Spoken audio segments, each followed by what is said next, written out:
नाही साईडला नाही, बांधकाम चालू करा या. त्यांना अधिकार असतील ते आपल्याला हाणतील, गोळ्या घालतील, दगड घालतील डोक्यात.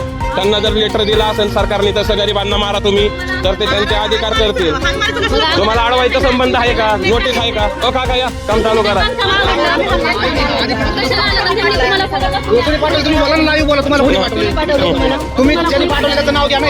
नाव घ्या, कुणी पाठवलं? कोण म्हणतंय माझ्या बापाची जागा ही?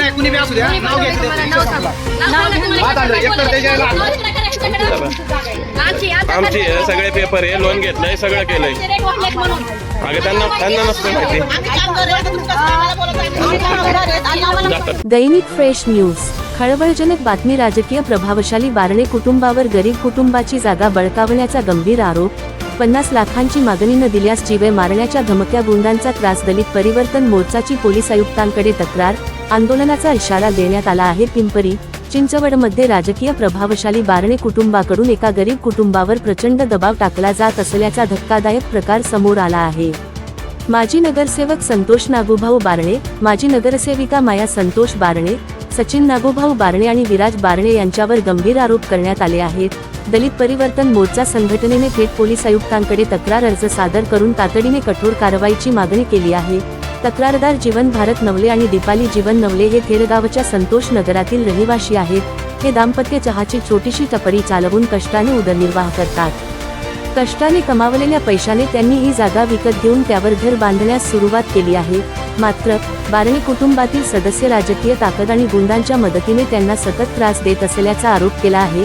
जागेवर मोकळे बांधकाम करण्यासाठी थेट 50 लाख रुपयांची मागणी. पैसे न दिल्यास गुंडांच्या माध्यमातून जीवे मारण्याच्या थेट धमक्या. घरातील महिलांना मानसिक छळ. रस्त्यावर पाठलाग. गुंडांकडून धमकावणे. राजकीय प्रभाव आणि पोलीस यंत्रणेला मॅनेज करून जागा बळकावण्याचा प्रयत्न. वाकड पोलीस स्टेशनला वारंवार तक्रारी करूनही कोणतीही मदत मिळत नाही. निरीक्षक साहेब कारवाई टाळत असल्याचा आरोप.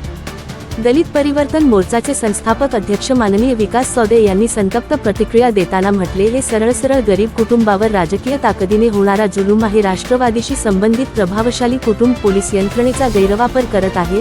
तात्काळ निष्पक्ष संबंधितवर चौकशी करावी व कठोर शासन करावे. तक्रारदार कुटुंबाला संरक्षण आणि वाकड पोलिसांची चौकशी व्हावी, अन्यथा आयुक्तालयासमोर मोठे आंदोलन उभारू. या प्रकरणामुळे पिंपरी चिंचवडमध्ये राजकीय वर्तुळात खळबळ उडाली आहे.